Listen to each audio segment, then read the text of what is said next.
السلام علیکم ورحمۃ اللہ وبرکاتہ نحمده ونصلی علی رسولہ الکریم اما بعد فاعوذ باللہ من الشیطان الرجیم بسم اللہ الرحمن الرحیم رب اشرح لی صدری ویسر لی امری واحلل عقدۃ من لسانی یفقهوا قولی عن ابی ہریرہ عن رسول اللہ صلی اللہ علیہ وسلم قال ما نقصت صدقة من مال وما زاد الله عبدا بعفو إلا عزا وما توادى أحد لله إلا رفعه الله رواہ مسلم۔ سیدنا ابو ہریرہ رضی اللہ تعالی عنہ سے روایت ہے کہ رسول اللہ صلی اللہ علیہ وسلم نے فرمایا،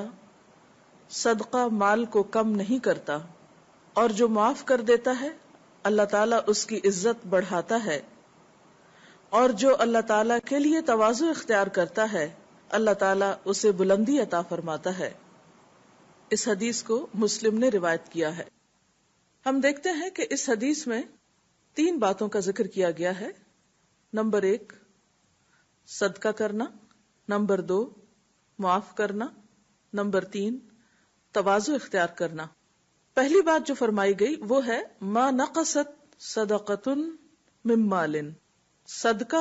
مال کو کم نہیں کرتا، یعنی جب انسان اللہ کی خاطر اپنے مال میں سے کسی کو کچھ دیتا ہے تو بظاہر ایسا محسوس ہوتا ہے کہ شاید اس سے دینے والے کے مال میں کچھ کمی ہو گئی ہے، لیکن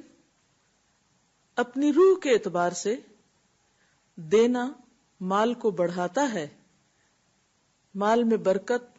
اور حقیقی اضافے کا سبب ہے، نہ کہ کمی کا ذریعہ۔ دینے سے جب ایک شخص سے مال دوسرے کی طرف جاتا ہے اور دوسرے شخص کو اس کا فائدہ پہنچتا ہے تو اس سے ایک فائدہ تو یہ ہوتا ہے کہ معاشرے کے اندر سے احساس محرومی ختم ہوتا ہے، دوسرا یہ کہ جب معاشرے کے تمام افراد کی ضروریات پوری ہوتی ہیں اور دینے کا کلچر فروغ پاتا ہے تو اس سے دلوں کے اندر ایک قناعت بھی پیدا ہوتی ہے، اور جب ہر شخص لینے کی بجائے دینے کی طرف توجہ رکھتا ہے تو مال معاشرے کے اندر سرکولیٹ کرتا ہے۔ جیسے خون ہمارے جسم میں اگر سرکولیٹ کرتا رہے، گردش کرتا رہے، تو اس کے سارے اعضاء یعنی جسم کے سارے اعضاء بہترین طریقے پر کام کرتے ہیں، اور اگر جسم کا کوئی ایک حصہ اس میں خون گردش نہ کرے تو مفلوج ہو کر رہ جاتا ہے، اس سے جسم کی کارکردگی متاثر ہوتی ہے، یعنی مجموعی کارکردگی متاثر ہوتی ہے۔ اسی طرح جب مال معاشرے کے ایک مخصوص طبقے تک محدود ہو جاتا ہے اور دینے کی بجائے بخل کا کلچر فروغ پاتا ہے تو اس سے پورے معاشرے کے اندر ایک کارکردگی متاثر ہوتی ہے، اور مال کی صحیح سرکولیشن یا دولت کی گردش کے نہ ہونے کی وجہ سے معاشرے کے کچھ افراد معطل ہو کر رہ جاتے ہیں، وہ نان پروڈکٹیو ہو جاتے ہیں، یعنی ان سے آگے مزید کسی قسم کے بہتر کام کی توقع نہیں کی جا سکتی۔ اس کے برعکس وہ اپنی ضروریات پورا کرنے کے لیے بعض اوقات دھوکے فریب اور چوری ڈاکے سے کام لیتے ہیں اور دوسروں سے زبردستی مال چھیننے کی کوشش کرتے ہیں، اور اس سے جو کلچر فروغ پاتا ہے یا جو احساسات معاشرے کے اندر پیدا ہوتے ہیں وہ ترقی کا باعث نہیں بنتے، تنزل کا باعث بنتے ہیں۔ تو یہاں پر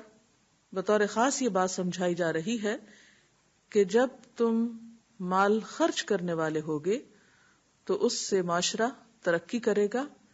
آگے بڑھے گا، مجموعی طور پر معاشرے کو زیادہ فائدہ پہنچے گا، اور اگر صدقہ نہیں ہوگا اور مال مخصوص جگہوں پر جمع ہو جائے گا تو اس سے معاشرے کے اندر وہ خیر اور بھلائی عام نہیں ہو سکتی۔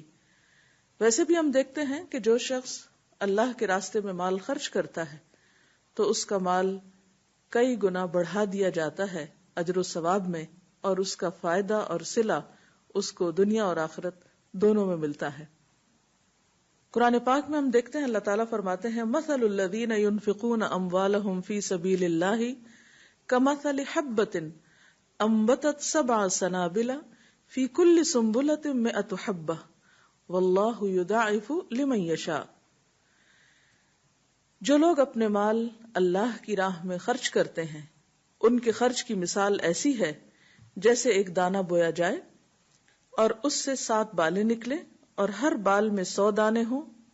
اور اس طرح اللہ جس کے عمل کو چاہتا ہے افزائش عطا فرماتا ہے، یعنی بڑھا دیتا ہے، وہ فراخ دست بھی ہے اور علم والا بھی ہے۔ تو گویا ایک دانہ 700 دانوں میں تبدیل ہو گیا۔ اسی طرح اللہ کی راہ میں خرچ کیا ہوا 1 روپیہ انسان کے لیے جزا اور بدلے کے اعتبار سے 700 گنا اور اس سے بھی زیادہ میں تبدیل ہو جاتا ہے۔ اور اگرچہ یہ بظاہر آخرت کے اعتبار سے فائدہ بتایا گیا ہے، لیکن حقیقت میں صدقہ کرنے سے اور دوسروں پر مال خرچ کرنے سے اس کے فوائد دنیا میں بھی ایک معاشرے کے اندر دیکھے جا سکتے ہیں۔ اسی طرح آپ صلی اللہ علیہ وسلم نے یہ بھی فرمایا کہ جس نے حلال کمائی سے 1 کھجور برابر بھی خیرات کی، اور اللہ تعالیٰ حلال کمائی ہی کو قبول کرتا ہے، تو اللہ تعالیٰ اسے اپنے دائیں ہاتھ سے قبول کرتا ہے اور خیرات کرنے والوں کے لیے اسے اس طرح بڑھاتا ہے جیسے تم میں سے کوئی اپنے بچھیرے کی پرورش کرتا ہے، یہاں تک کہ وہ 1 لقمہ احد پہاڑ برابر ہو جاتا ہے۔ یعنی جو مال انسان صدقہ کرتا ہے وہ بظاہر کم ہوتا نظر آتا ہے، لیکن اللہ سبحانہ و تعالیٰ کے ہاں وہ اس طرح بڑھتا ہے جیسے گھوڑے کا بچہ اگر اس کی پرورش کی جائے تو ایک مضبوط گھوڑے کی شکل اختیار کر لیتا ہے، اسی طرح 1 لقمہ نہیں رہتا، اجر و ثواب کے اعتبار سے اللہ کے ہاں ایک پہاڑ برابر ہو جاتا ہے۔ تو یہ خرچ کرنے کے فائدے بتائے جا رہے ہیں۔ اسی طرح ایک اور حدیث قدسی میں آتا ہے، اللہ کے رسول صلی اللہ علیہ وسلم نے فرمایا کہ اللہ تعالیٰ فرماتے ہیں، انفق یا ابن آدم ينفق علیک، اے ابن آدم تم خرچ کرو، تم پر بھی خرچ کیا جائے گا، یعنی تم دینے والے بنو تو تمہیں بھی دیا جائے گا، کیونکہ اگر تم نے روک لیا تو تم سے بھی روک لیا جائے گا۔ اور جو شخص دیتا نہیں اس سے اگر مال روک لیا جاتا ہے تو مال میں اضافہ تو نہ ہوا، یعنی دینے سے بظاہر کمی نظر آتی ہے، لیکن دینے والے کو جب اس کے صلے میں اور ملتا ہے تو حقیقت میں اضافے کا ہی سبب بنتا ہے۔ جیسے ایک جگہ پر قرآن پاک میں اور آتا ہے کہ جو بھی تم خرچ کرتے ہو اللہ تعالیٰ اس کے پیچھے اور لے آتا ہے، یعنی تمہیں کمی آنے نہیں دیتا۔ وقتی طور پر اگر ایک چیز تمہارے ہاتھ سے گئی اور اس سے زیادہ تمہیں بدلے میں دے دی گئی دنیا میں بھی تو کم تو نہ ہوا، لیکن اگر ایک شخص روکتا ہے اور اس سے روک لیا جاتا ہے، جیسے کہ حضرت اسماء رضی اللہ تعالی عنہا سے آپ صلی اللہ علیہ وسلم نے فرمایا تھا، لا تو کی فیوکا علیہ کی، کہ تم روکو مت ورنہ تم سے روک لیا جائے گا۔ وکا کہتے ہیں تھیلی کے اس دھاگے کو کہ جس سے تھیلی کا منہ بند کیا جاتا ہے، فرمایا کہ تم اس سے تھیلی، پہلے زمانے میں آپ جانتے ہیں کہ پرس یا بیگ وغیرہ نہیں ہوا کرتے تھے، کپڑے کی تھیلیاں عموماً ایسی چیزیں رکھنے کے لیے بنائی جاتی تھی، تسمے سے یا اس ڈوری سے منہ باندھ دیا جاتا تھا۔ تو فرمایا کہ اس تھیلی کا منہ ڈوری سے باندھ کے مت رکھو ورنہ اللہ تعالیٰ کی طرف سے تم پر رزق باندھ دیا جائے گا۔ دینے والوں کو اللہ تعالیٰ اور دیتا ہے، روکنے والوں کا اللہ تعالیٰ روک دیتا ہے۔ دوسری بات جو اس حدیث میں فرمائی گئی وہ ہے کہ جو شخص دوسروں کو معاف کر دیتا ہے اللہ تعالیٰ اس کی عزت میں اضافہ فرماتا ہے۔ جب کوئی شخص ہمارے ساتھ زیادتی کرتا ہے تو ہمارا دل چاہتا ہے کہ ہم بھی اس کو سزا دیں یا بدلہ لیں، اور حقیقت یہ ہے کہ جب انسان کو کوئی تکلیف پہنچتی ہے، کسی سے کچھ دکھ پہنچتا ہے، تو اس کا یہ ری ایکشن یا اس کا جو جوابی رویہ ہے اس سے متوقع ہوتا ہے کہ اب اسے ویسا ہی بدلہ دیا جائے گا جیسے اس کے ساتھ معاملہ کیا گیا۔ تو ایسے موقع پر کیا تلقین کی گئی کہ بہتر یہ ہے کہ معاف کر دیا جائے، اور جو شخص کسی کا قصور معاف کر دیتا ہے اللہ تعالیٰ اس کی عزت میں اضافہ کرتا ہے۔ عموماً ہم سمجھتے ہیں کہ اگر ہم کسی کو معاف کر دیں گے تو وہ ہمارے سر پہ چڑھ جائے گا اور وہ آئندہ کے لیے اور زیادہ شیر ہو جائے گا، لیکن یہ اصول بظاہر درست نظر آتا ہے، لیکن حقیقت یہ ہے کہ معاف کرنے سے انسان کا وقار اور مرتبہ جس طرح بلند ہوتا ہے وہ بدلہ لینے سے نہیں، اگرچہ بدلہ لینے کی اجازت ہے۔ قرآن پاک میں اللہ تعالیٰ فرماتے ہیں اہل ایمان کی صفت کے طور پر وَإِذَا مَا غَضِبُوا هُمْ يَغْفِرُونَ، کہ جب وہ غضبناک ہوتے ہیں، غصے میں آتے ہیں تو معاف کر دیتے ہیں۔ ایک اور جگہ پر فرمایا وَالْكَاظِمِينَ الْغَيْظَ وَالْعَافِينَ عَنِ النَّاسِ، کہ اللہ کے محبوب بندے کون ہوتے ہیں؟ جو غصے کو پی جانے والے ہوتے ہیں اور لوگوں کے قصور معاف کر دینے والے ہوتے ہیں۔ یعنی ایک چیز یہ ہے کہ انسان ناگواری کا اظہار نہ کرے، اور دوسرا یہ ہے کہ دوسروں کے قصور کو معاف کرتے ہوئے ان کے ساتھ اچھا سلوک جاری رکھے۔ سورۃ الشورى میں فرمایا وَجَزَاءُ سَيِّئَةٍ سَيِّئَةٌ مِثْلُهَا فَمَنْ عَفَا وَأَصْلَحَ فَأَجْرُهُ عَلَى اللَّهِ إِنَّهُ لَا يُحِبُّ الظَّالِمِينَ کہ برائی کا بدلہ برائی ہے اسی کی مانند، یعنی اتنا بدلہ لیا جا سکتا ہے جتنا کسی کا قصور ہو یا جتنا کوئی ظلم کرے، لیکن جو معاف کر دے اور اصلاح کر لے تو اس کا اجر اللہ کے ذمہ ہے، یعنی اس کا بدلہ اللہ تعالیٰ کی طرف سے اس کو مل کر رہے گا، اور اللہ تعالیٰ ظالموں کو پسند نہیں کرتا۔ سورۃ نور میں بھی اللہ تعالیٰ فرماتے ہیں وَلْيَعْفُوا وَلْيَصْفَحُوا چاہیے کہ معاف کر دیں، درگزر کریں۔ أَلَا تُحِبُّونَ أَن يَغْفِرَ اللَّهُ لَكُمْ کیا تم پسند نہیں کرتے کہ اللہ تعالیٰ تمہیں معاف کر دے؟ یعنی آج تم بندوں کے قصور معاف کر دو تو کل اللہ تعالیٰ تم سے درگزر کریں گے، اور ہم میں سے کون ہے جو یہ نہیں چاہتا کہ اس کو معاف کر دیا جائے؟ لہذا دنیا میں بھی جو شخص معاف کرنے کی قدرت رکھتا ہے اللہ تعالیٰ اس کو عزت عطا فرماتا ہے، اور آخرت میں بھی ایسا شخص جو دنیا میں دوسروں کی غلطیاں اور قصور معاف کرتا ہے اللہ تعالیٰ کی بخشش کا مستحق ہو جاتا ہے۔ پھر اسی طرح ایک حدیث میں رسول اللہ صلی اللہ علیہ وسلم نے فرمایا کہ 3 لوگ ایسے ہیں کہ جن کو اللہ تعالیٰ اپنے سائے میں پناہ دے گا اور اپنی رحمت سے ان کو ڈھانپ لے گا اور اپنی محبت میں ان کو داخل کرے گا۔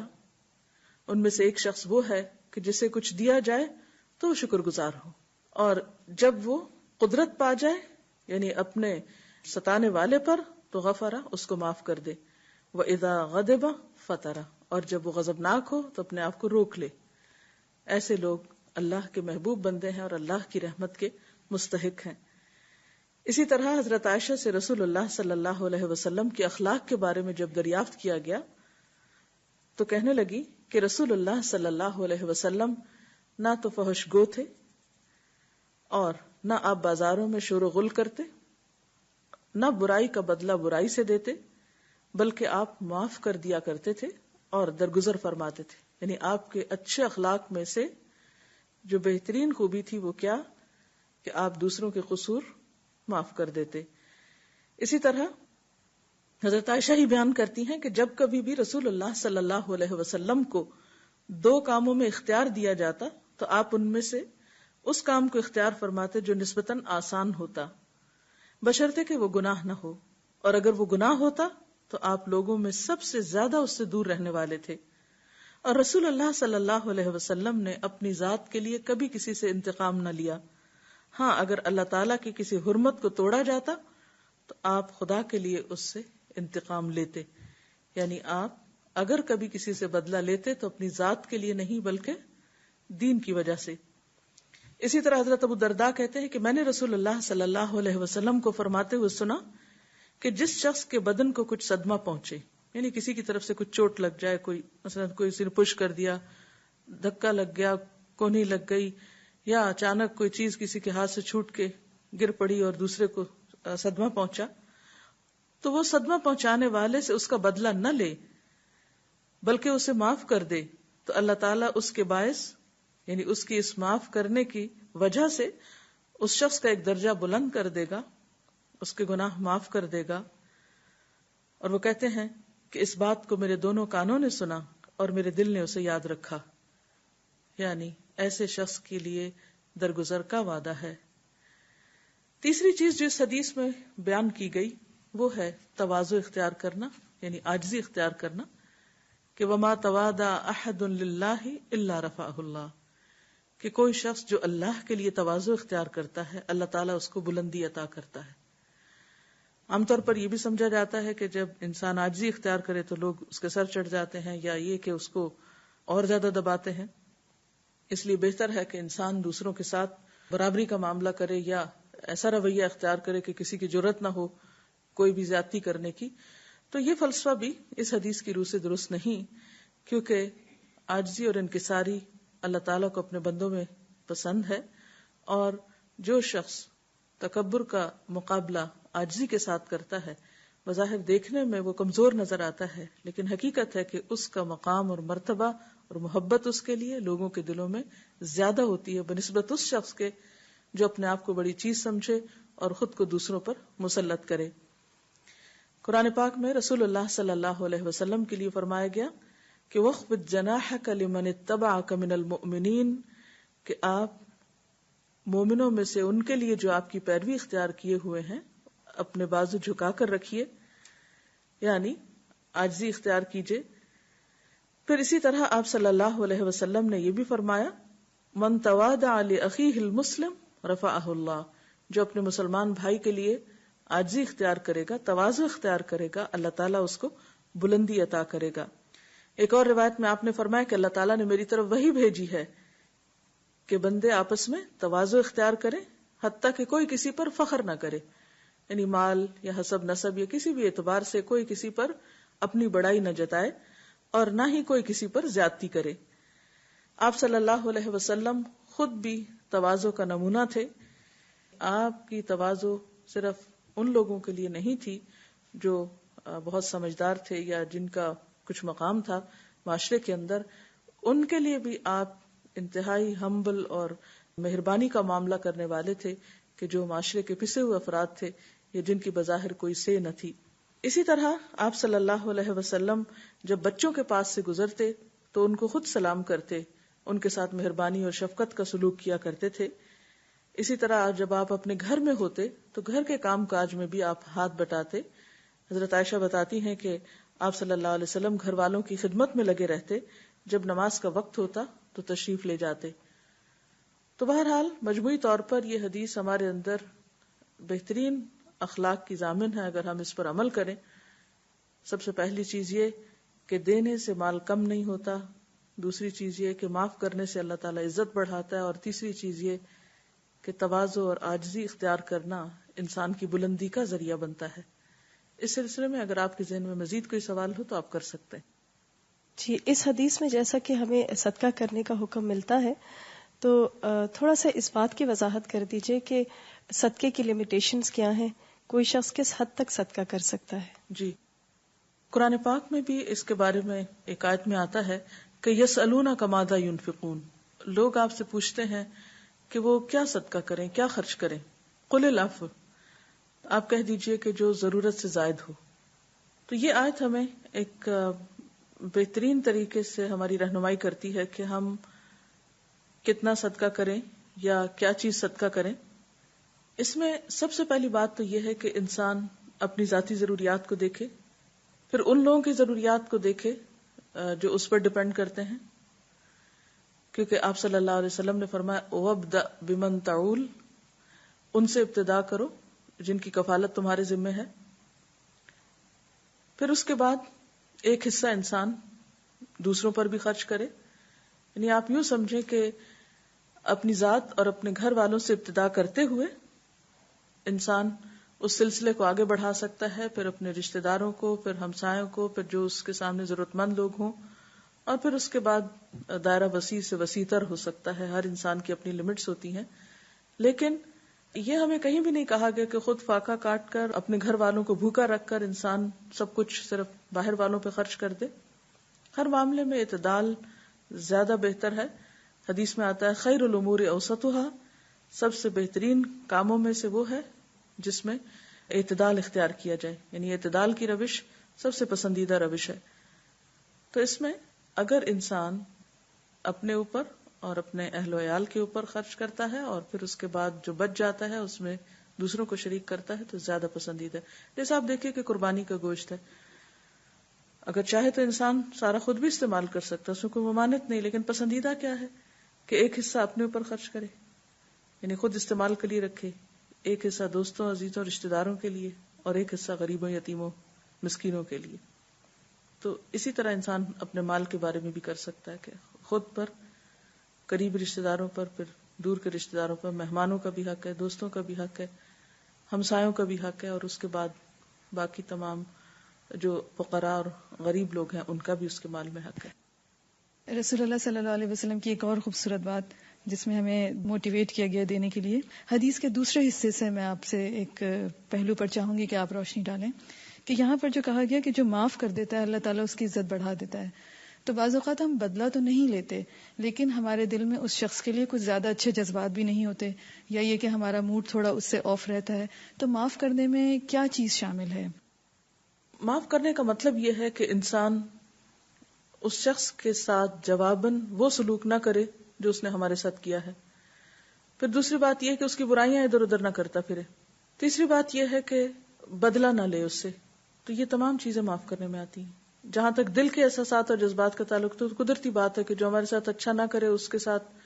اچھا کرنا اتنا آسان نہیں ہے، اس میں وقت لگتا ہے. بعض لوگ اپنے ایموشنز پہ جلد قابو پا لیتے ہیں، بعض لوگوں کو اور ٹائم لگتا ہے، اور دل کے معاملات پہ بعض اوقات اختیار بھی نہیں ہوتا. تو ایسی صورت میں انسان جتنا کر سکتا ہے اتنا